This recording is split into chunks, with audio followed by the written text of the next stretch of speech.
All right, everybody, welcome. This is the third installment of the UMSEC seminar series for 2018. And we've got data for the 99%, and I'll turn it over to Ben. Great. I was going to say morning. It still feels morning to me for some reason, but good afternoon, everyone. My name is Ben Shine. I'll get into a little bit of my background and sort of how it fits into this. But just wanted to kick off a little bit of the framing of what we're trying to do here today and what I try to do in my life, working for a software company now and previously working for Target.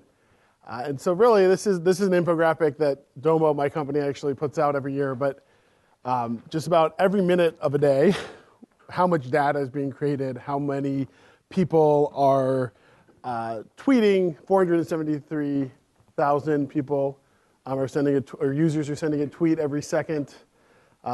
49,000 photos are going on Instagram, 3.8 million searches on Google, 1,100 packages are shipped by Amazon every single minute. Probably all this is, and it's growing, right? Probably, I mean, this is for 2018. This was done a couple months ago. It probably is all incorrect now, right?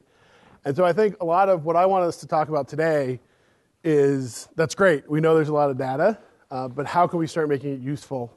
And certainly as engineers, there's a big place for how do we use engineering to unlock some of that, but hopefully some ways for us to think about it. And so my hypotheses, or what I want us to look at today, in terms of making data useful, are four sort of areas that we'll dig into. One is how do we unlock and enable data curiosity? And I'll talk more about what I mean by that. And I gave myself my own title, and I put data curiosity in it for a reason. How do we organize for agility in the data world? How do we build partnerships across business and technology teams? Because I think that's a big piece of it. We know that data requires technical skills, requires specialized skills, but we also have business leaders and maybe separate IT and tech teams. And so how do we work through that together? And then talk a little bit about how do we create exciting, relevant, and useful content. And I think exploring these four areas will help us at least get partly to how do we actually make this data useful, and what are some of the things that we can do together to do that. And so, for the format, so I'm not an academic, right? And I'll get a little bit about me. So this is a little bit of an experiment. I was just saying it's most of the time I don't get 3 hours. I'll go to conferences or work with customers, and I'll have 45 minutes or 50 minutes. So this has been a nice thought experience for me. To sort of say, okay, I have some little different versions of talks or different topics that I work on, and really a chance for me to step back and say, well, how does this all fit together if I was trying to do a hopefully coherent understanding of what I'm trying to do with data and what I think we need to do as an industry with data. And so I think my wife was a little surprised. I was telling her last night, she's like, well, what are you going to talk about? I'm like, I have 90 slides or whatever. She's like, wow, when are you doing that? I'm like, what do you think I do at the office? And so a lot of what I want to focus on is I'll try to share my experience, and I'll talk to you a little bit about what I've done, some frameworks, other wisdom, hopefully, of what's worked for me, working at big companies and now working with other big companies. I didn't think it was a good idea. It's been a while since I've actually been in school. I am a Carlson alum with an MBA, but I didn't think it was a good idea for me to just get up here and talk the whole time. So I think some people also got in advance sort of intermittent exercises, which gives us a time to sort of reflect on our own maybe a little bit, to share as a group and with small groups. And I'm always trying to collect data, right? So I definitely am going to be looking. There might be good stories that can continue to build up sort of the practice of data curiosity that I'm trying to build. If people don't have it, if you go to bit.ly/data for the 99, you can download. So it's not the full slides. I can send those out as well, but it has sort of the 9 different exercises I tried to carve out into this. Certainly, I don't let my talking stop you from asking questions. So I would hope that, again, I'd much more rather this be more of a conversation. We'll have some of those designated times for conversation, but definitely ask questions. And I think the last thing is obviously data is our lens today, and that's my lens and where I've been doing a lot of my work recently. But it really is, to me, it's a microcosm of how do we use technology to empower teams? How do we get big companies to do things effectively? And so whether it's data, and that'll be the lens that I bring to it, I think there's a lot of lessons that we can learn together. Any logistic questions on format or the link not working or anything like that? All right. So a little bit about me. And it's probably an interesting journey, at least for me. I call it evolution of a data dork. I have 3 small kids, 10, 8, and 5. And I think 1 or 2 of them once told my wife, Daddy's in love with someone else, and you might want to marry them. And she's like, they're like, I think Daddy loves data. So when my 5-year-old and 8-year-old know that's part of my life, it's maybe a little too much, but that's sort of how I show up, I guess. And so I actually have an undergraduate degree in philosophy, politics, and economics, which maybe has a little bit to do with data, but not anything directly. Then I took that degree and very relevantly went to a database software startup called Euclid. And a small company. I was the 7th employee, so training, coding, selling, support, cleaning bathrooms, right? Small company, you sort of have to do everything and roll up your sleeves. And then after 6 years there, I came to Carlson. My wife grew up in Minnesota. My running joke is if I couldn't stand my mother-in-law, I would just leave after 2 years, but 3 kids. My parents actually moved here from Cleveland, so we're pretty hardcore Minnesotans now. And I went to Target, and I think a little bit of my evolution to Target, in some ways I was sort of running away from some of the more technical or even data-driven parts of my career. I wanted to be a businessman, get your MBA, and so I started in finance at Target. I did properties finance, I did merchandising finance, I did digital Target.com finance, and I think what I found is that I was constantly breaking everything. Right? Like I broke Excel, I broke SAS, I broke MicroStrategy, I broke whatever tool I was given, I would try to push the envelope and try different things. And so finally I got a chance to shift a little bit from finance, which is still an analytical role, over to more of the data side. And what, for me, that journey really was about was I wanted to stop just breaking things, and also sort of a self-awareness that no matter how much I pushed, right, I could push the envelope on how to even Excel, right? Excel is not a complicated thing. I could push the envelope, but a lot of that was then dependent on me or finding other people who were maybe willing to push the envelope like me. And so I sort of had this realization that maybe I wanted to be on a team that could help create more of the foundational platforms that enable lots of people to be creative with data and to be curious with data. And so I spent the next 5 years of my career at Target, but really more about how do we scale analytics solutions, stop breaking things and start building a bigger envelope for people to use.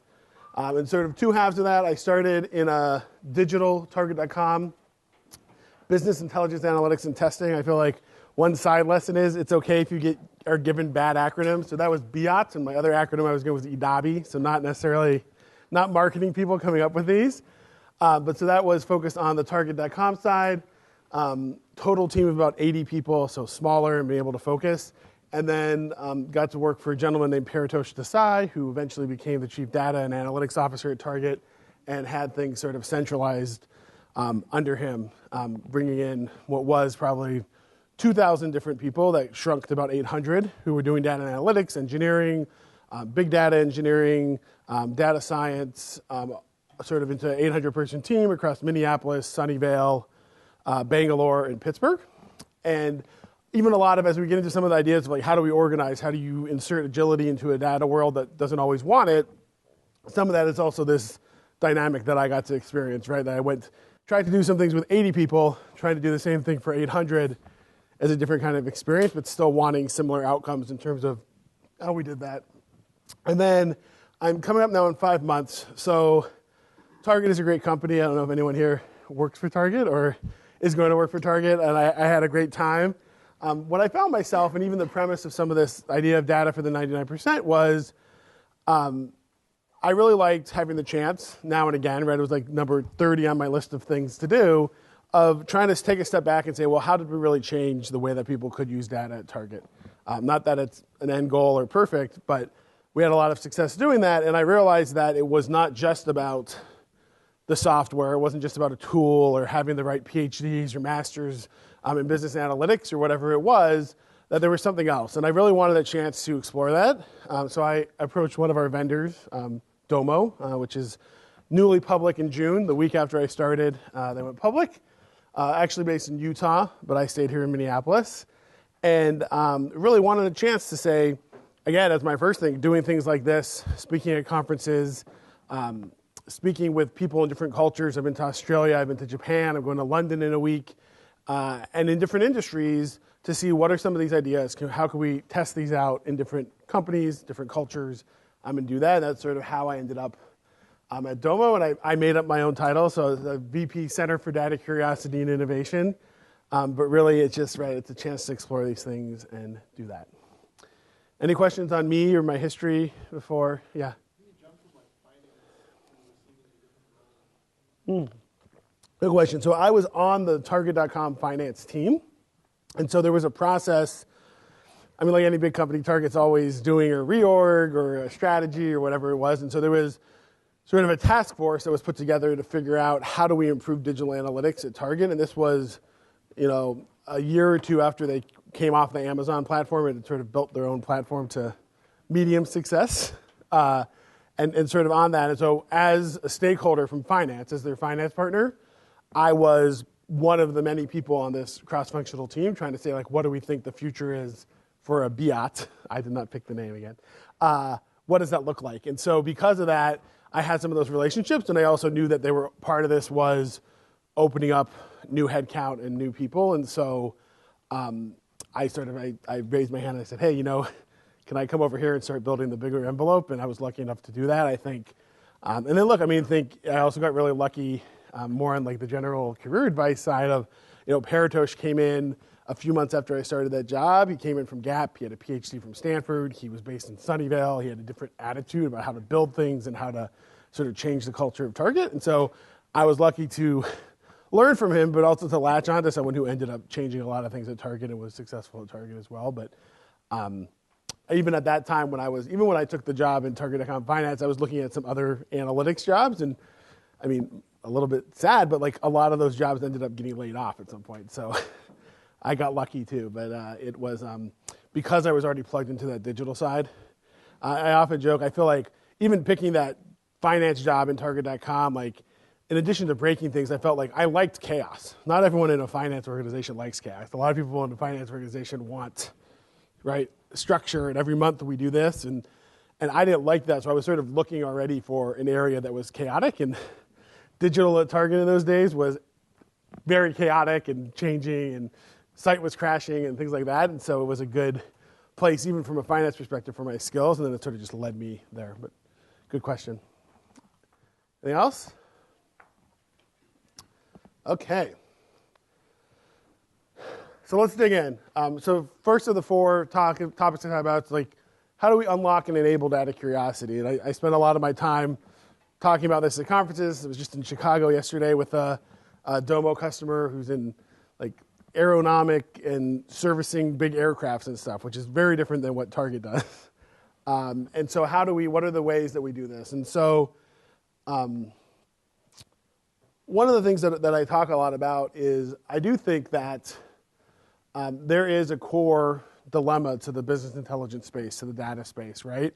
And it's not necessarily about detailed requirements. It's not about all these other pieces. It's really almost an emotional response that no matter what, it always seems like I can't get the data and insight I need to solve a business problem. Because ultimately, all of us, whether we're engineering a product, whether we're on an analytics team, whether we're a buyer or even an administrative assistant, whatever we do, we have problems we're trying to solve.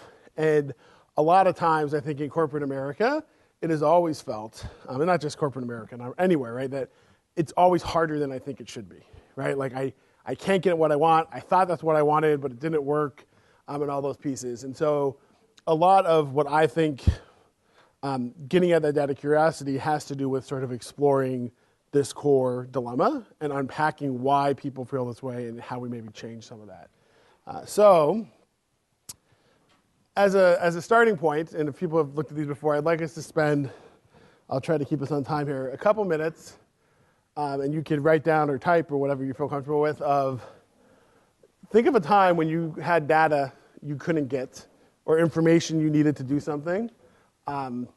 Was it frustrating, and how? How did you feel? And were you able to push through that? So I'll give you like a minute, and then we can sort of share as a group as well. Anyone want to share a story? Anybody? Go ahead. I've got one. So I went to Richfield High School, and they did not have any programming courses. And they did have a computer course that would teach you how to use Excel. And I wanted stock market data to be able to come into Excel and populate like every 5 minutes, like maybe the price of the S&P 500. Yep. And it was able to get you the daily close, but not like 5-minute intervals. So I asked my professor, like, how do I make this happen? And she gave me the email of a former student's father. And so I asked him how to make it happen, and he responded, just write some code. That was it. Nice. Yeah. So go swim, go learn how to fish on your own then. Yep. Were you able to do it? Eventually, yes. Yeah. But it was probably 5 years after that. So maybe a little more empathy. We'll talk a little bit about empathy and the role it plays as well. Anyone else? The time you didn't get the information you needed? I can share something. Go ahead. Car shape, employee right now. So the issue is, I mean, there's a lot of fraud that goes on, you know, so what was happening were people were like removing items from the shelf and coming directly to customer service and say that, you know, I bought this and I don't have the receipt, so I want to return it. I don't. You know. What we were doing is do what's best for a guest. So we would scan the item, and whatever is the current price of that item, we'd give them a gift card away. What we realized that was causing us over $70 million in losses. So the issue was when you scan the item, you are not getting the historical low price of the item that is what we should have, you know, given as a gift card. So the problem was our API request to get the price of the item was giving us the current price. So I had to really push forward to solve this fraud issue.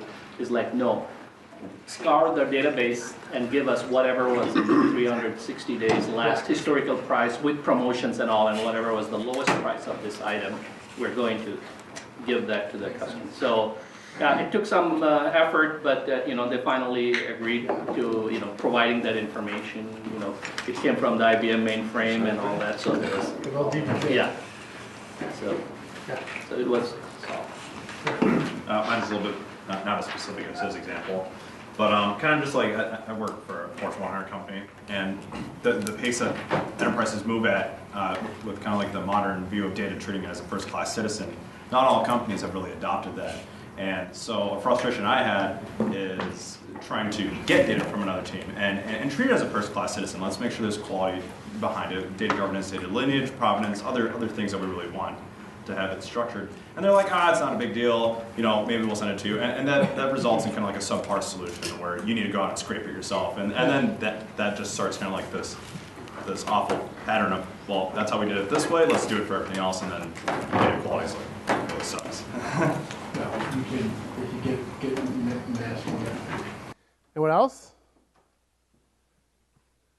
All right. I'll give you an example I want us to look at it a little bit. So I think it is, and I think some of what it gets back to, and something that I realized more and more over my time at Target, and certainly now as I'm trying to help people implement new software solutions and new platforms, is that as much as we think about data as being this black and white thing, right? An equation is true or it's false, or you know, there's either it's quality data or it's not. That actually there's a lot of emotion that's built up around data. Certainly either about how it's used, why it's used, if I'm allowed to have access to it or not. And so, you know, and a lot of it isn't necessarily even just around the data. It's around how we've used data in organizations and more broadly, how we've even delivered technology for a long time in large organizations of any size. And so things like broken promises, right? How many times am I going to ask for something before I just stop asking because you said you're going to give me this great Cadillac of a system and it shows up and it doesn't even go anywhere. It's not even a scooter, right?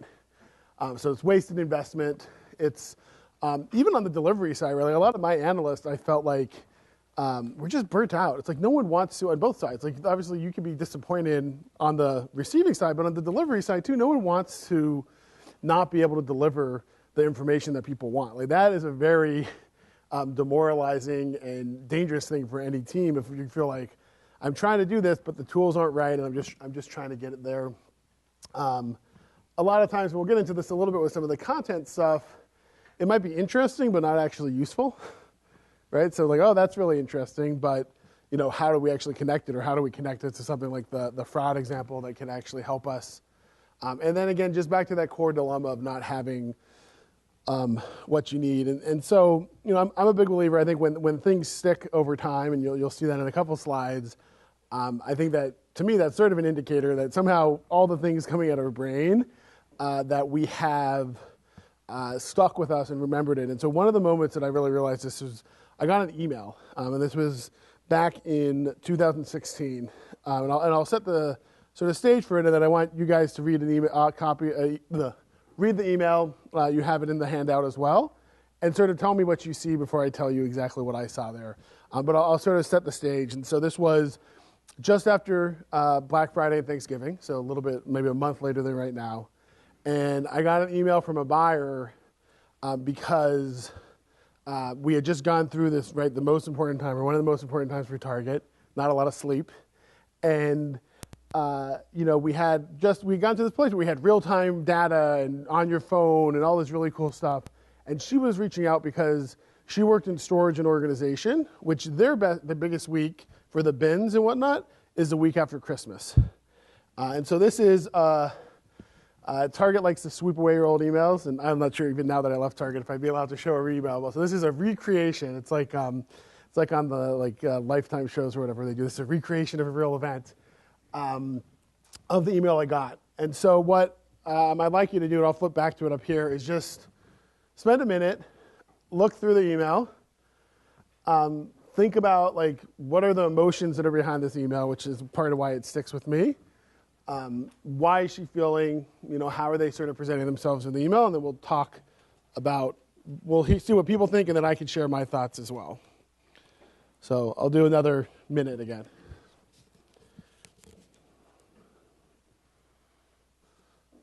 What's Amy feeling? She feels really left out of the Black Friday stuff because her team doesn't have their big event for a month after. Yeah. And I have seen numerous emails about this because I work in the BI area with end users and getting them ad hoc reporting, and anything that you could get her at this point would probably make her day. What else? What's she feeling? She's trying not to be too much of a burden. Yeah. So there is a second-class citizen sort of feel, right? Of oh, just please, anything would be great. But she feels opportunistic also, if she could get the future. Yeah. Yeah. And she emphasized that she loved the real-time reporting, Yeah. Black Friday. So that'd be useful. Cool. Anyone else? I have lots of ideas. Yeah, so I think a lot of it is what you guys were calling out, right? It's right. I know it's still small. For us, it's a big deal. We're hoping we can do something similar, even if it had to be scaled down. Sort of a focus on, numbers and how much it's worth. Looking at I'll bring in the big guns. I'll bring in my vice president, right? This need to feel like I need to really justify this, and that I really needed to do this. Is it a possibility this year? Thank you for your consideration. And so I think, it was a lot of those things you guys said. It's fear that her work is not as important, or it's too small, right? It doesn't matter. I know it's a big deal for us, but you might think it's this little nothing. A willingness to settle for less or a subpar product, which I think is a pretty dangerous thing for a company. If, again, how do you make things easier for people to process? A need to really develop a complex business case evaluation. This is a two-edged sword, because as a data person, I love that she's trying to figure out how much is it's worth, and you don't want people not to be thinking about what the value is they're driving, but if you have to do that for every little thing, it never happens, and then maybe the value doesn't actually become big enough to justify anything. So, and again, it's just this sense of it's just glad to have her request considered, and so looking back at this, this is where I started really thinking about that emotional baggage that someone like Amy, who might be relying on you as an engineer or an analyst working with an engineer to get her information, has. And to the point, this is someone who actually had the guts to send me an email, right? If there's one of her who has the guts to send me an email, there's another 10 who've just given up entirely. And so one of the things that, as I was contemplating this and where it sort of sat, is it made me think even farther back to 2013 when I just started in this BIAT team in Target.com. And Paratosh actually sent me to go ask for money because he was only in there for 2 months. He's like, I don't know about this Oracle $2 million request. And so it's probably a couple of pay grades above me that talking to the CEO, talking to the CFO, and the CIO, the chief leaders at Target, asking for this investment. And it was $2 million for some digital promotion data. And I knew in my heart that shouldn't take $2 million. So I was standing there being like, I know this is what we're being told we need, and we need to do it. I knew that there was maybe a likelihood that if it did happen on time, if it actually did work, it might not even be useful anymore, right? It might not even be what we need, or it might have a bug in it, and then it would have to go back, and it would take a long time. And so, and that to me, like if you're in that world, that's where some of those emotions come from, right? Because if just something simple costs $2 million, and my little small thing is never going to, right? I need this whole big justification if we're going to spend millions of dollars. And so I think to what happened in 2016 and the place we were at was that, and I'll try not to, this is not a sales pitch, so I have a couple places where it mentions Domo, but otherwise, this is more theoretical. We could talk about that stuff later. To where my team could say, yeah, in a couple hours, let's sit down with you because we've built the right kinds of systems that are flexible and scalable. We can actually just adjust what we had for Black Friday and give you exactly what you need, and give you that real-time data and do that. And so that was just sort of these two bookends for me of, how did we get there and what were some of the differences in how we were trying to approach things. And so the way, and this came up a little bit, we actually did a Harvard Business case study about some of the data analytics transformation at Target. And as I was talking to this Harvard Business School professor, this sort of concept came to me of, right, like really to me, the big difference of what we're trying to do and what I want to talk about as a way for us to really unlock curiosity for people around data is shifting from what I would call an end-to-end mentality, right? I'm going to pick something, I'm going to do it end to end. And what I'll call an end to almost end mentality. And that really was the differentiator between me needing to go ask for $2 million to do something small versus me being able to help that person or my team almost instantaneously with what they wanted. And so if we look at what that means, and I'll outline this a little bit, and then I want you guys to tell me the good and the bad, although I obviously sort of have already stated where I want to go. But when I say end-to-end, what I'm thinking is we have a bunch of problems, right, as an organization. This is not uncommon. And so we have a prioritization process. And so we say we're picking the most important problem that we want to go after. And then I have some awesome engineers and other developers, whatever it is. And I'm going to wait a while for this to happen. That might be 3 months, it might be 6 months, it might be 2 years. And so when I get there, I've solved this problem, right? I might have gotten lucky. Some of those over there, they probably went away, right? Hopefully not the one I picked. But in that time between this, I have new problems that come up too, right? So then I have to go back into that prioritization process and go all over again. And so in my mind, this was the setup that we generally had when we were spending $2 million in data for a very specific reason. And so I want to spend a minute, and again, we'll break out, because I don't think it's all black and white, right? There's good in that diagram too. But what do you think is good or positive about what's going on in that diagram? What do you think might be problematic if you're looking at that as a process or as an approach to how to pick what you're going to actually invest in and do those things? So there you go. I'll do a minute again. Can you tell me something good about this process? Solve the problem. So, yeah. Solve the problem. Yeah. Solution. Solution complete, hopefully. What else is good? Here's good here. Yeah. There is a focus on one particular problem in the sense that you are prioritizing one problem over the rest. Yeah, you can't do everything. I mean, I like to maybe try, but like you can't, right? You have to, we made a decision, we focused our energy on one thing. You can make sure that your solution is optimal to solve that problem. Yep. Yeah, so you're not sort of to the idea of like if we just started, sort of band-aiding it together, doing MacGyver with chewing gum and a paperclip and whatever, that you're not just doing lots of little sort of band-aid solutions. You can actually focus and do something well instead of lots of things badly. What else?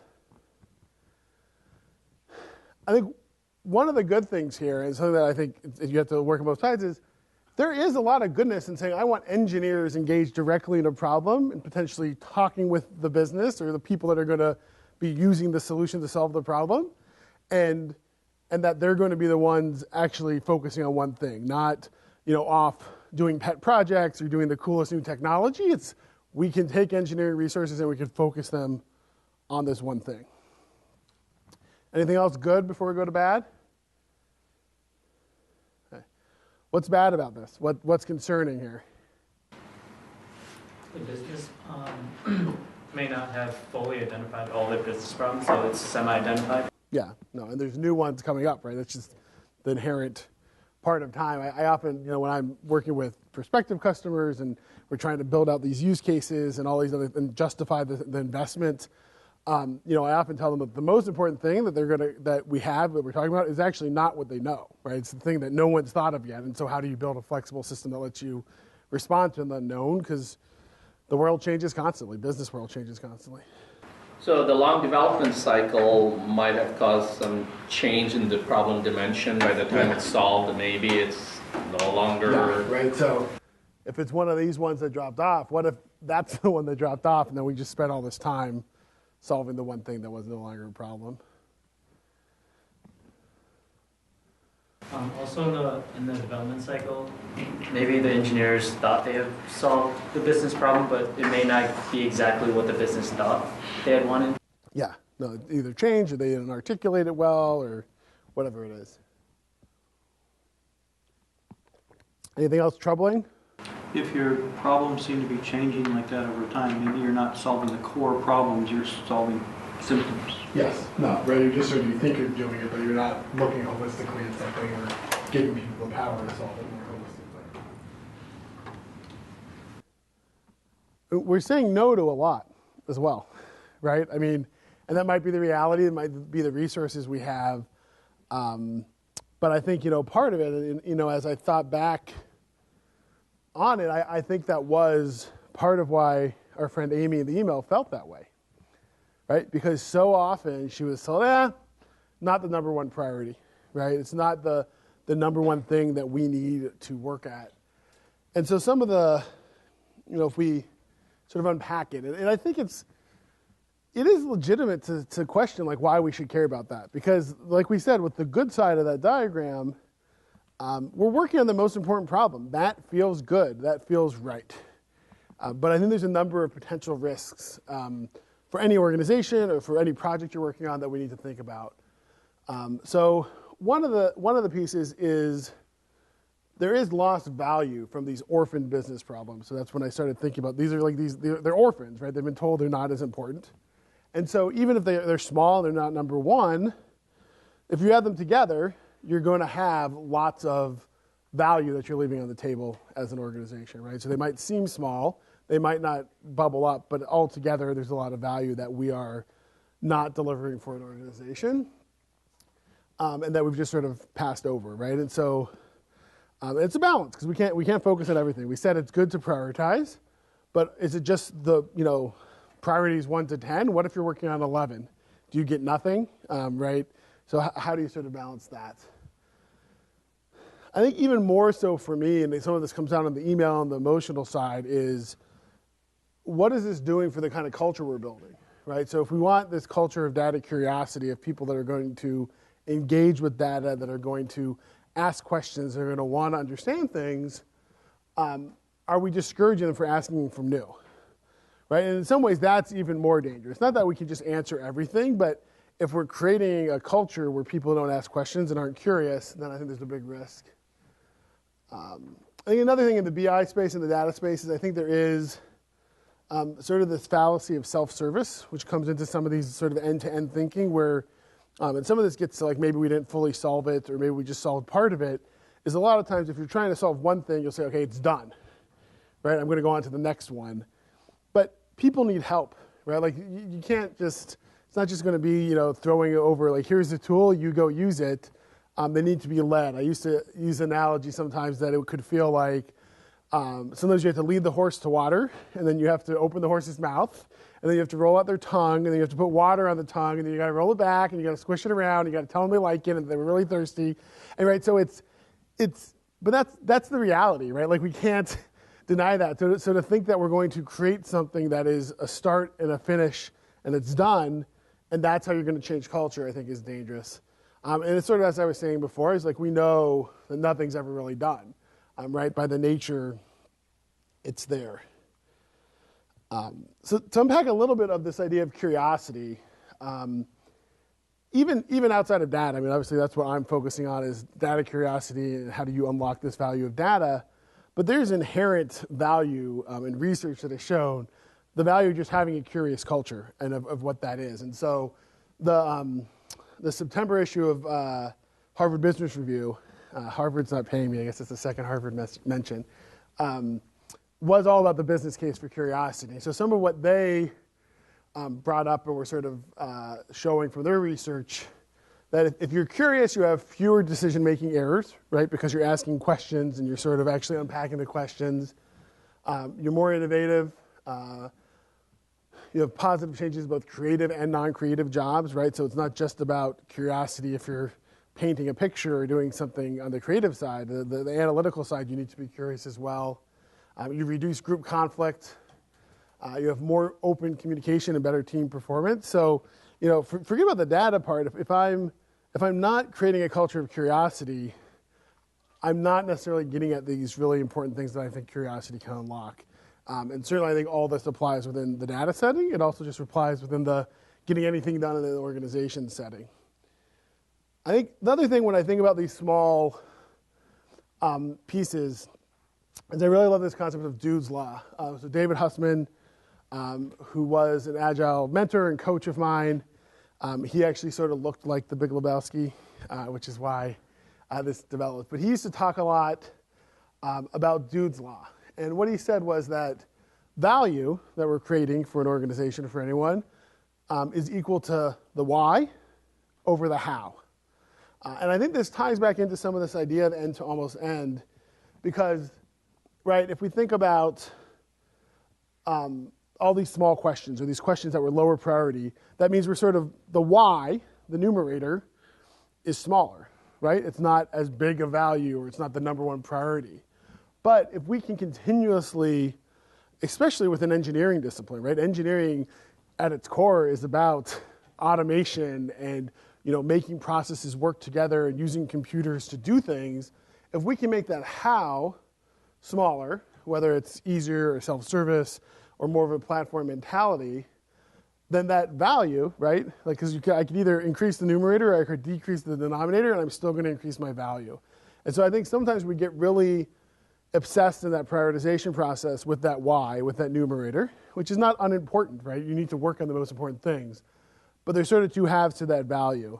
And so I think this is a really good framework for thinking about, and even, right, if I'm looking at an investment, what if I have an investment that really decreases the how, right? The why might seem a little nebulous or it's broad, it's doing lots of different things.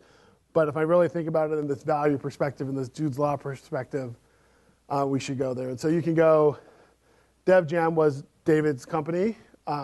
They still have a bunch of videos if you want. He's awesome to listen to if you want to go do that. So if we see all these cons, and then I was leading the witness, right? You sort of knew that I didn't believe fully in end-to-end. I wanted this idea of end to almost end. So what do we do? And what have I seen as I look out there? So you say, okay, the end-to-end thing's not going to work so well. So what I think there's a couple other options that sort of arise within companies or individuals or even some of the examples we talked about. So one is end to engineer, which, the crowd of software engineers, this might be appealing, right? So it's the idea of how do I build an architecture that allows lots of engineers, whether it's common language, whether it's Kubernetes, whether it's more of a platform for developing, I could do that, right? So that's one way to think about it. The other thing is sort of end only. It's what a lot of people do in a lot of companies, right? It's just, I'm just going to do it all in Excel, and I have my curiosity, I have my value, I'm going to hack it together, I'm going to use Excel, I'm going to use Access, I'm going to do it on my own. And so what I'm proposing, and we'll spend some time for you guys to unpack some of this, is more of a nuance here of end to almost end, right? So how do I build things that don't necessarily need an engineer, right? I worry sometimes when I go out and talk, I sound like I'm anti-engineer. I'm not anti-engineer. I've never been in a situation, and maybe there's a company somewhere that I had enough engineers, right? So if I had one engineer that could sit with every group of business people with a problem, then maybe I don't need this. But the reality is that's always a scarce resource for me. So how do I think about this from an end to almost end perspective? And so I'd like to just spend a few minutes. I'll share more of my thinking on this. But thinking about these sort of three options, do you have an example of sort of this kind of thinking, a tool, a project, personal experience, personal life, work life, whatever? An end to engineer, end only, end to almost end, and we'll talk a little bit about some of those examples to sort of bring it to life a little bit more. Anyone have an example of end to engineer, building a platform for engineers? Yeah. A couple places I've been at where basically the data ends up in a database somewhere, and so with a data analyst that everyone has to go to figure out how to write the SQL. Good job, security, right? Yeah. But, and it works okay with smaller companies. Yeah, no, it depends, right? Nothing's black or white, so good example. Anyone else? End to engineer. No, it's not an example, but it's not ad hoc. Like it's not interactive in any way. Yeah. You go to the engineer to get something, but if it's not what you want, there's a whole new iteration of that. Yes. No. So I sort of feel like it's sort of like taking that end-to-end diagram and making it so maybe you could do 4 of those, right, simultaneously, because you have more platform, or maybe you don't need to do all the, the legwork of everything, or you can leverage components, and so like the work needed is a little bit less, but it's still sort of doing this idea of it's still like picking one thing at a time and going after it. Yeah. Too much reliance on the data analyst to get the data. Yeah. So you go to the one guy, they know how it is, but if they're sick or they go to Mexico for vacation, then you might be in trouble. And again, there's only so much that one person can do. Anyone else? What about end only? Have you ever used system, like what your personal experience? Go ahead. Pretty much does from engineering to manufacturing to service, all of their parts information is pretty much shifted in Excel and Access. Yeah. To, extreme levels of macros. Yeah. No, and look, there's something really empowering about that. Like, there's a reason why people love Excel. It's because this is awesome. I can go change the color. I can change the columns. I can move the data. I don't need anyone to help me do that, right? Like, that is empowering in a lot of ways. Other examples of end only? Yeah. If you're using something like Adobe Photoshop, there's a steep learning curve to it. You can't just go into it and intuitively say, oh, I know how to do this. Yeah. Or how to modify a photo or whatever. There's a lot of technical skills that you have to learn to use it. Yeah. See, the problem I see with this one is sometimes the actual business process gets buried and hidden by this tribal knowledge. Yeah, so it's like there's one guy, and it's sort of in that spreadsheet, and if you know how the spreadsheet works, you have that knowledge of what actually was all the goodness that was put into there. But if you leave, or you're trying to document or do something different, then it's all lost. Yeah. I don't know if this fits in there, but like data lakes that appear in enterprises, it's just throw it in there and then people do whatever they want. Yeah. No, it's true. I mean, right? I mean, I feel like at Target, to some extent, like, right, so like, how different is a data lake where you have bunch of people creating Hive tables and doing all this? Maybe not. I think, it might address some scale and cost issues or shareability, but it's still just a fancy Excel or something. What's wrong with it? I mean, right? So, like, there's a lot of good to this. Like, what are the negatives of doing something in Excel or even just having a crazy data lake? What's bad about that? So, data quality. Someone said scalability. Collaboration. People redundancy, right? Like, are there 10 people solving the same problem in Excel when we can solve it once somewhere else?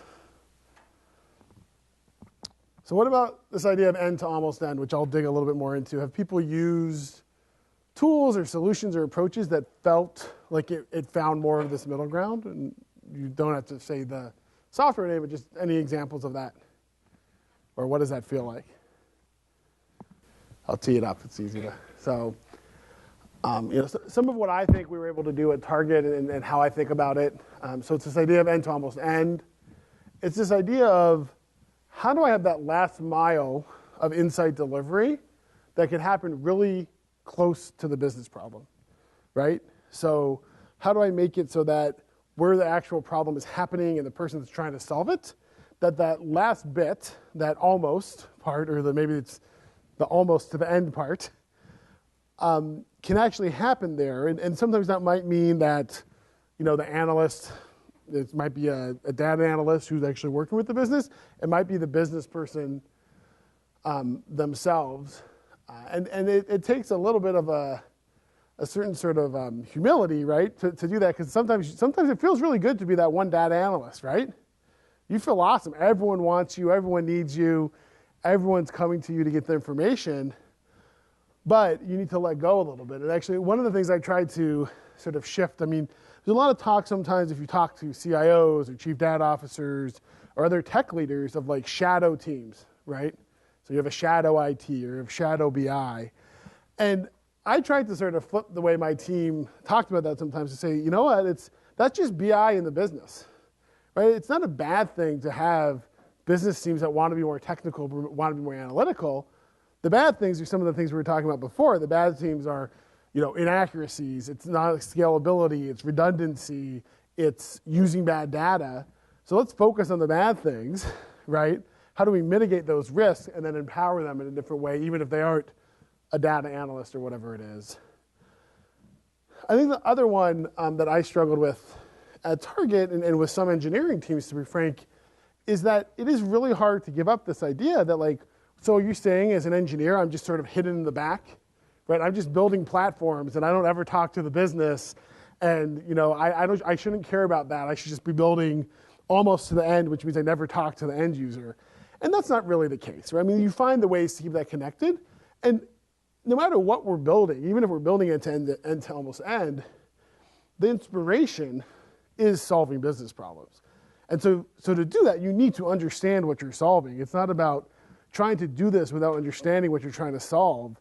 It's about trying to understand what you're trying to solve and then find a way to empower 50 teams or 100 teams to go out and solve those problems, right? And so one of the tools we built at Target around data automation, right? The inspiration actually started around some of the stuff for Black Friday, right? When we didn't have things on your phone and all this other stuff, when it was just emails. And so one of the first things was, how do we create more automated data where we could manage the querying process, send out a PDF attachment and do this work. And so that was always like the initial scoping of the tool and how we did things, and that's what inspired it. But it was built with a mindset of, I'm not just trying to solve this one Black Friday problem, I'm trying to solve anytime I need an analyst to responsibly move data. And that's the last thing, which I think sometimes comes in, is it's like, oh, well, if you do that, you're going to lose all your rigor, right? The reason I need to do end-to-end is because we know best. We're engineers. We're going to do, and there's truth to that. Like, there's risk in empowering someone who maybe doesn't know everything they need to know about how to use data. But a lot of it is then the trick is, like, how do I build something that still has some engineering rigor, right? And so a lot of the best tools that I think we developed at Target was about how do I take an analyst or a business person who isn't an engineer, who probably doesn't have the same rigor, and how do I help them do more things that are automated, that understand dependency, that have logging, that have backup, that have usage tracking. And so it's not about saying, oh, you know, we're giving up. We're not doing end-to-end engineering rigor out the window, and we're just going to empower everyone, and it's going to be this great, crazy place. Well, no, like it's about how do I extend that? How do I make myself more powerful as an engineer, because I can then instill some of that rigor that I've learned about how to create good product and sort of infuse it out into the organization. And I think ultimately, this was how we got to some of Amy's problem, right? Going back to that email, right? Is because we can move data quickly on our own in a responsible fashion. We had tools that gave us flexibility in how we delivered information. And it wasn't about, right? If her question was very much from this world of like, oh, I'm probably going to have to walk back to a set of engineers and say, go through that whole diagram, right? Do you have priority for this? Oh, let me check if the VP is really approving it. Okay, the VP approves it, and then you do all this engineering and then it's done. And so one of the things, if I think, again, getting back more to the data side of it, at Target, we started talking about sort of 3 different aspects that we wanted. So as we were like building this end to almost end, what are the different things that we needed to do to unlock the curiosity around data? And what it sort of came down to was these 3 buckets. And there's nothing, rocket science about this, right? It's speed to market, right? So how quickly can I deliver the insight, the data, without needing an engineer, not because I hate engineers, but because I don't have an engineer to solve every single problem. How is it easy to use without minimal training, right? So walking the horse to water. Is it mobile ready, right? Everyone's using Facebook and everything on their phone. How do you do that? Second bucket was scalability. How do we deliver data at scale that makes the most sense for the business problem at hand and has enough flexibility for the future business problems, right? And I think it's a very dangerous thing, and I'll talk about a few examples where if you start letting technology dictate how you solve a problem.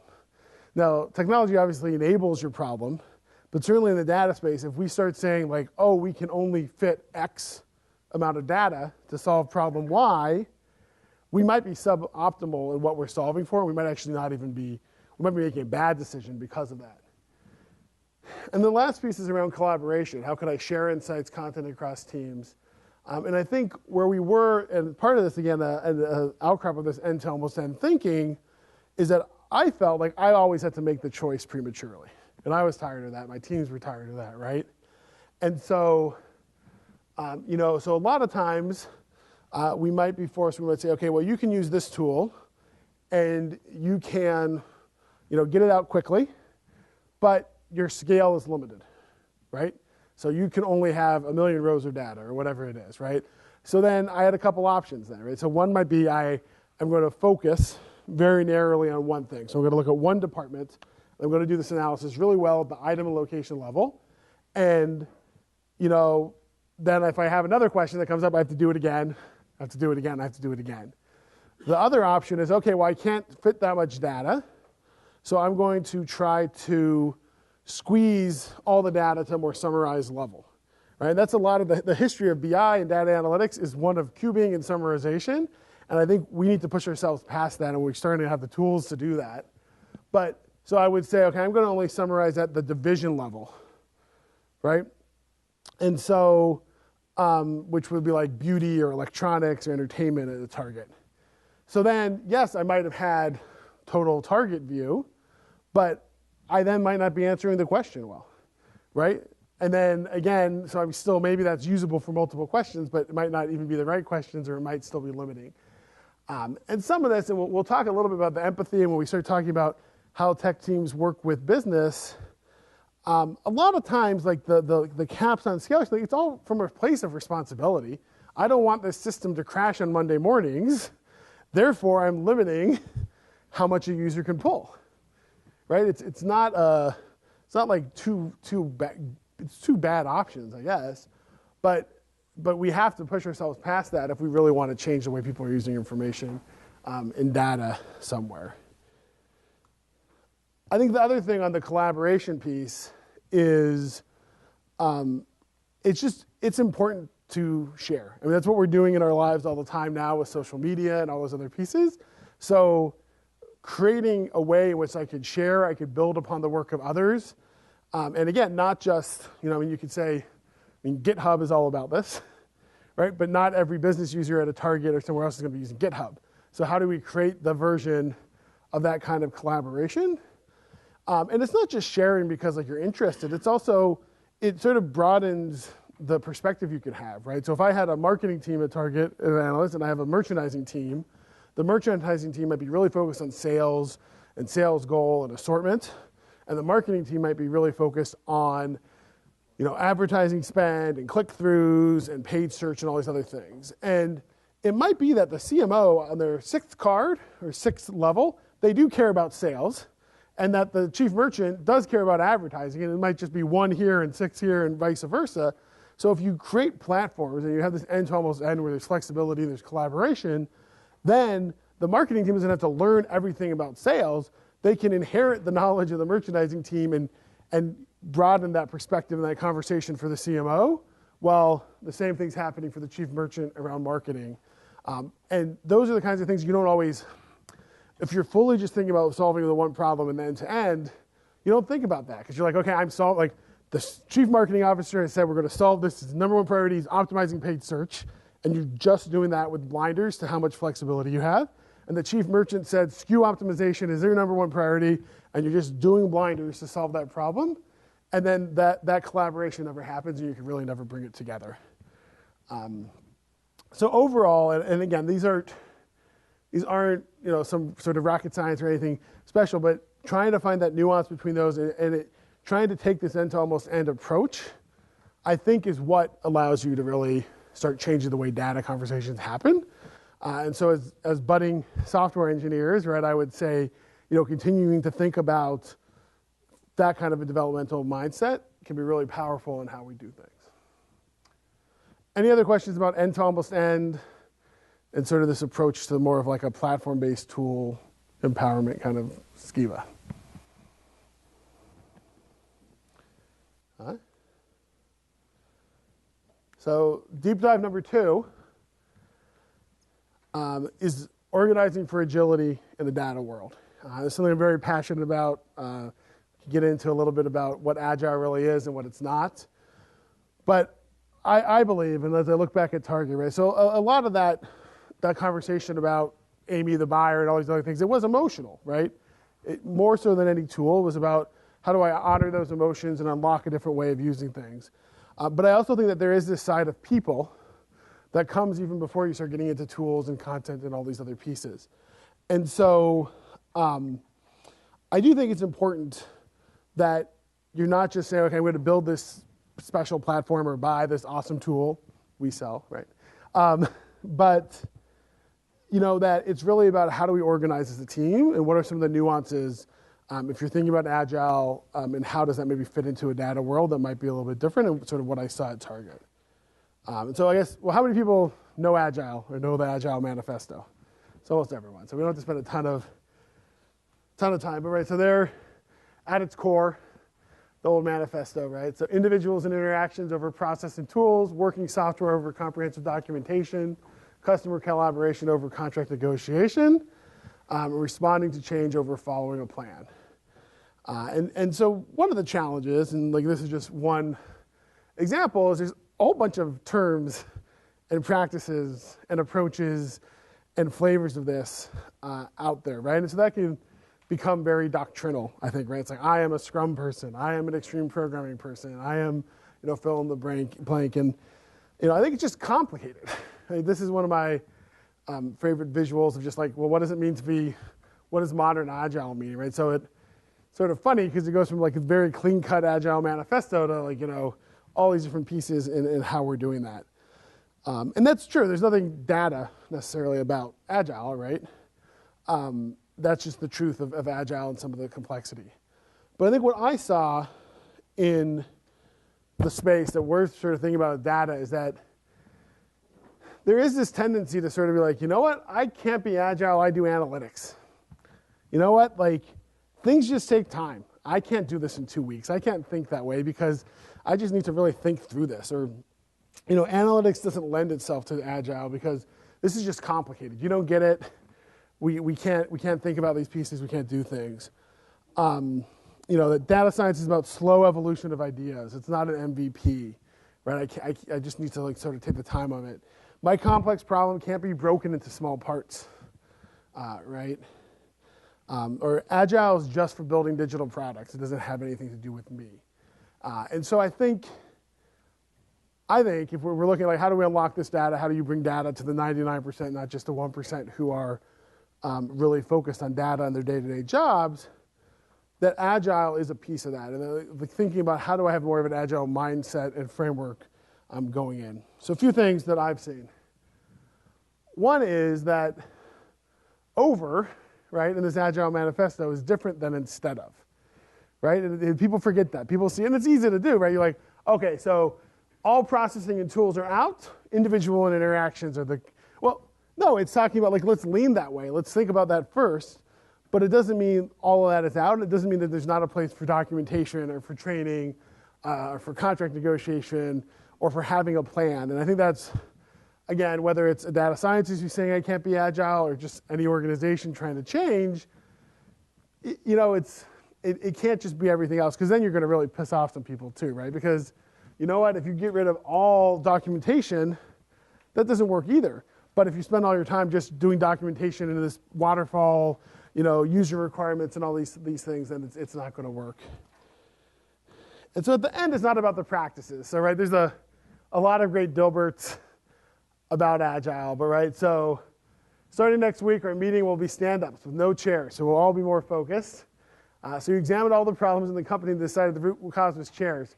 We're also loosening the dress code, so our problems are chairs and pants, right? And so this is more of a focus on the practice. It's like, I must do these things. I must check off these boxes. I must, you know, have a stand-up, have a retrospective, tap my head 5 times, you know, all hail the agile god, whatever it is. And that's really not going to work. And it's really not going to work when data can be different, right? Analytics can be different, and it's okay to honor that. And so one of the things we did at Target was we tried to just focus in on, sorry, this is a little hard to read, on 3 core principles, right? With ultimately, like, how do we more quickly respond to changes? That's our goal. And so we talked about how do we have small teams that can build trust and accountability, especially important if you're a global team, right? I have people in Bangalore, I have people in Minneapolis. How do I create a small team, the goodness of a small team that has multiple capabilities and that I can minimize dependencies, right? So I'm like, right, that's not about a specific practice. That's saying we're going to try to get the right resources together, small group of people who can really focus on things. How do I have transparency to what I'm working on, right, with my partners, with each other? That might mean a prioritization meeting. It might mean a formal backlog. It might mean other ways of thinking about that. And then how do I learn quickly, right? That might mean working in sprints. If I'm doing something else, it might not mean that might not be the practice that actually helps me, but I'm still going to find ways that help me learn quickly. So that might mean peer review. That might mean, you know, doing a showcase or other. You have that whole word cloud of practices. It's not about picking one. It's about trying to stay true to these different principles and how do you bring it to bear. And so one of the reasons, so I mentioned before, I think that when you sort of things stick in your mind, it's powerful. And so I still actually have, that's it. Right, in my wallet, I keep this. But so in 2014, the first time, maybe the second time I ever went to Bangalore, I decided the last minute, like we were talking about all this agile stuff, and you can see it's very close to those same 3 things, right? One global team with shared trust, transparency, and short iterations to allow for changing requirements and continuous learning. And so I printed those on the cards, and I was just getting ready for this. I was thinking about these cards, and I actually saw, you can see in this shot, there's a stack of cards, right? But there's something powerful also. Again, it's not a word cloud of practices. It was clean and it was simple, and it helped guide us to some real changing the way we thought about working together, which let us be better at what we're doing. And I still have it. I have one. I don't know where the rest of the stack. Hopefully, maybe someone in Bangalore has it on their desk. I think the other one is I think about like, how do we learn agile? So just a couple weeks ago, my youngest, is my 5-year-old, is in kindergarten. And his teacher, or one of the teachers, sent an email. They're doing these writing workshops. It's really more drawing than writing. It's about building a story in kindergarten. And she said, like, one of the things they're teaching the kids are, when we think we're done, we have just begun. And I had this moment, like, that's agile, right? Like, that is learning quickly, that is constant iteration, there's all these things. And so, to me, it's just this lesson that, like, we can think differently about how we work. We don't have to be doctrinal in it. But if we're not starting to flex those muscles of how do we build flexibility and build teams differently, then the best tool in the world, the best platform, the best end-to-almost-end solution is not going to really resonate with an organization the way we want it to. And so I've been talking for a long time now. Take a couple minutes or a minute and think about using those 3 buckets. Examples of how do you see teams that can learn quickly? How do you create the support for small teams? And how do you create more transparency in your work? And we could share some examples, and I could share some as well. All right, we'll take a break in a few minutes, too. Any examples of learning quickly? Times when you've been able to learn quickly as a team or as a group, whether it's sprints, other things that have worked to help you do that. Any examples? How do you learn quickly as a team? Faster feedback loops? Yeah. How does that work? For example, discoveries to figure out what we actually have to build. Yeah. No, I think it's really important. The feedback loop is huge, right, in terms of you do that, especially if you think about data science and AI and machine learning, which can be very emotional and scary things if you think it's going to take your job away, is how do you create that loop? And sometimes even you don't need that to even be a learning loop to your team. It could be to your algorithm. One of the best examples I saw of that in terms of the feedback loop was a colleague of mine at a media company, television company, where they had built a lot of fancy algorithms around predicting ratings, right? Because your ratings forecast is how you get your money for your advertising, all these things.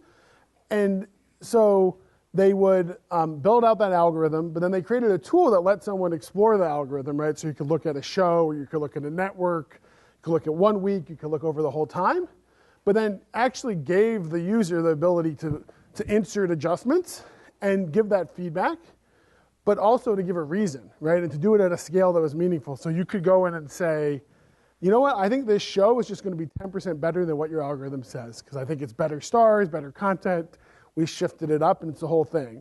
Or you could go in and say, this show on this one night, there's a football game, it's going to be 20% lower.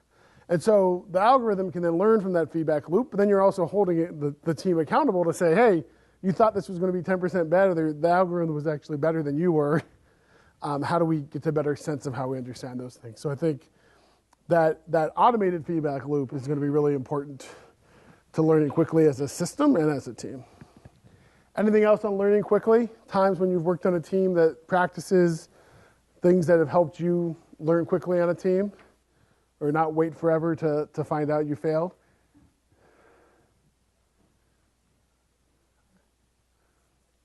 What about small teams? What's so special about small teams? Anyone have an example of when having a small team that didn't have a lot of dependencies worked well for them? They know what they want.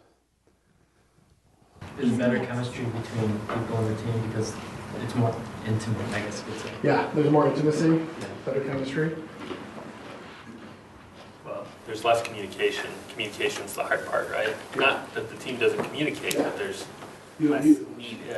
less types of different communication. Yeah. So.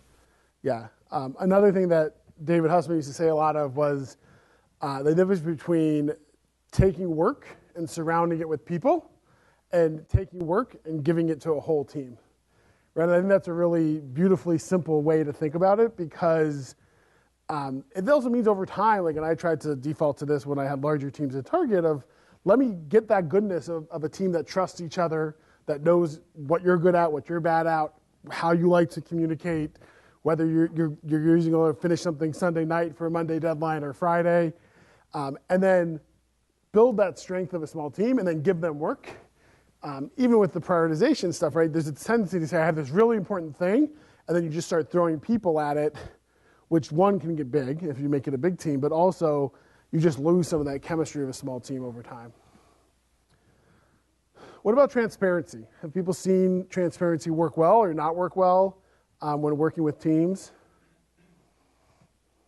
Has anyone ever worked in a team that wasn't very transparent? How did that make other people feel? It breaks down team trust. Yeah. Not much getting done in reality. I mean, everyone's just hiding their own issues. It's a lot of work to hide stuff. I think one of the small things that I really loved, talking later, that my team would do sometimes, they'd be building insights and analytics for merchants, but then also would have information about their own backlog shared out. So you'd see sales and then you see backlog. And it's not even about like constantly going over something. I think a lot of times the transparency piece in Agile, we get really obsessed with the rituals of it, right? With the backlog or the prioritization process. And whether it's because of the analytic nature or even because of it doesn't mean we're going over this backlog constantly. Maybe we don't have weekly or monthly prioritization meetings, but there's something about like being transparent about what you're doing and what you're trying to accomplish together that I think is really powerful. And when it's not there, then that's when the trust sort of starts to break down. I think another thing about transparency is sometimes you don't know what the possibilities are because it's hidden. Yeah. Like sometimes when you just see what other people are doing, you're like, oh, I didn't even know you were working on that. Yeah. I could use that. No. Certainly, I mean, it's funny, like, I've gone from a company of, 10,000 people at headquarters to 800 people, and I'm not even at headquarters, I'm in Minneapolis. But even then, it's like, oh, well, I just talked to this person, they're doing this, and they're doing that, and God, if they got together, there'd be all this goodness, right? So how do you create ways to, so you miss out on synergies, or redundancies, or other things like that. Anything else on these three? So a few more things around Agile and sort of this idea of agility in the data world. So I think part of it is like you have to empower your teams. You need to make them excited. You have to really give them that spark. So a few ideas. One is that specialization often is the enemy of agility. And this is another one of those ones that makes you feel a little bit, you're like, oh, I don't know. I like specialization. I like to be good at something. I like to really learn things. And the way I would talk about it with my teams is I think it's more about avoiding the I don't than necessarily avoiding specialization, right? Because people are going to be good and bad at different things. People are going to have experience. They're going to have certain skill sets, know about one thing or another. And so in the crunch, especially, and part of it's being on that small team because then you know more of what people bring to the table. And in the crunch, you might not be the person that you go to if you really have to get some code written or some SQL or whatever it is. But if you show up to the table saying, I never code, I never write SQL, I only do this one thing, then you're not going to create the kinds of teams, the kinds of learning, the kinds of flexibility you need in this world. And I think it often, and some of this gets a little bit into even org structure of, when I first started in the data analytics space, a lot of times you would sort of have your business partner, you'd have your reporting analyst, you'd have your data analyst. And I started hearing people say things like, well, I'm the data analyst. I don't care. I just care if the data's there. Or I'm the reporting analyst. I don't care what it's telling me. I'm only going to get it into the report. Or I'm the business insights analyst, and I'm only going to interpret the data. I don't want to have to do any of the grunt work of getting it together. And that doesn't, again, it's not that I don't. It doesn't mean that you might not have someone who's best at this piece or that piece. But when you start in with this I don't sort of extension of over-specialization, you get really rigid, and then it doesn't give you a good understanding of how everything works. A lot of that also has to do with minimizing dependency, right? Because it's like, how big is the problem you're trying to solve? If you know a little bit of SQL, maybe you can solve the problem right now. You don't have to wait for another team. And a lot of this sort of arc of end-to-end was really about created this dependency because you had to get it approved, you had to wait a long time, and then any change was dependent on that. And it was actually really empowering for me when Paratosh first joined Target. I almost felt, I told him this a few times, that I almost felt empowered because I was sort of more in this business insight side. I almost felt like dirty if my team did work. Like we weren't supposed to do work. We were supposed to prioritize and sort of deliver and work with the business. But a lot of the attitude that he brought was more of this agile attitude where let's empower teams to be able to do things. Let's build tools, whether it's cubes or Domo or automation tools or the SQL tool I was talking about, that really minimize those dependencies and let small teams be able to do things. Because if you have a small team that is only able to do 5% of their job, or is dependent on everyone else for 95%, there's no goodness to that small team because they can't do anything. They just might like each other. And then obviously it's just constantly encouraging new skills and learning, which is hard. Tons of platforms out there like Pluralsight and Code School and open source, different open learning stuff. But really finding the time to do that, because you could say you want to avoid the I don't, but if you don't have any time to explore those new skills. And so I think that's a really big piece of thinking about how do you structure for agility within the data world. The other one that I got really passionate about, which speaks a little bit to structure, speaks a little bit to this idea of end to almost end and some of those orphan business problems, is this idea of how do you handle those? And so the analogy I often use is the medical one, right? So if I have a cold, and I just hit the mic, hopefully that wasn't too bad. I have a cold, and if I showed up at the Mayo Clinic, what are they going to say? They're going to say, you know what? I'm sorry you have a cold, but we're very fancy doctors. We have all this special equipment. We're curing cancer. We're finding new cures to diseases. We're doing all this work, and we can't really help you because we don't do colds. And that it goes back to like the end-to-end thing. Like that seems right. There's nothing wrong with that approach. The Mayo Clinic probably shouldn't be doing that. But I think when I think about the data world, I think this is how people often feel if they approach data scientists or data engineers that are doing more advanced work. It becomes, you know what? I know you have that little problem that was number 20 on the list, but we're doing cool things. We're working on machine learning. We're doing this awesome algorithm that, trust me, you're going to love it when it gets done. We can't help you with the cold. And the problem is that they still have a cold, and maybe there's no place for them to go that actually is this urgent care clinic, right? So like urgent care in and of itself, and this gets into this idea of specialization, right? The specialization of the urgent care clinic is to be a generalist, right? And so like, if I go there with a cold, they're used to juggling different types of illness. It's lower cost. It's applicable, right, to other industries. You think about the Apple Genius Bar and other pieces. And so one of the things we started experimenting with at Target, and they're continuing to do this, was having more of this idea of an urgent care for data, right? And back to leading the horse to water, right? It's like just honoring some of those smaller problems and how do you help someone.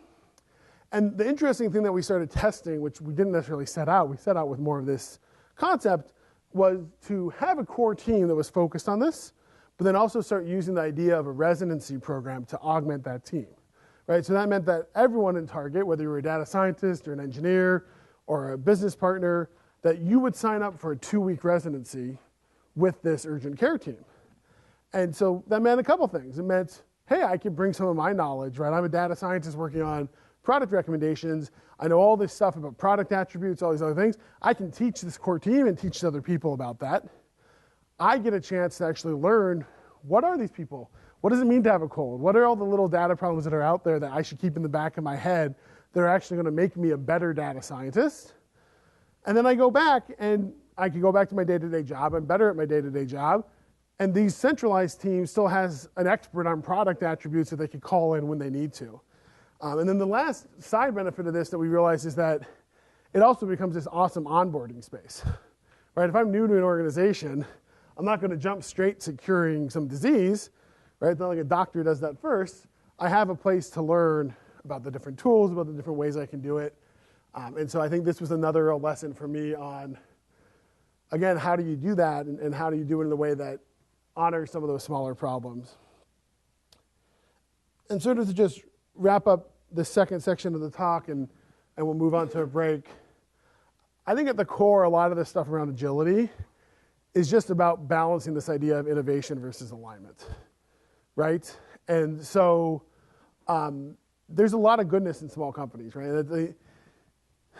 consulting companies make billions of dollars on this kind of stuff, right? Of, like I see a small company, they're scrappy, they have trust in each other, they do what they need to get done. How do I get some of that goodness out and understand it? And so this was a great diagram, actually. Someone I saw just a few weeks ago at the Gartner conference, someone from Slack had this visualization of how to think about these ideas, and I'll leave you with it. There's a couple versions of it, but right, so it's like, I have all these small teams now I've created.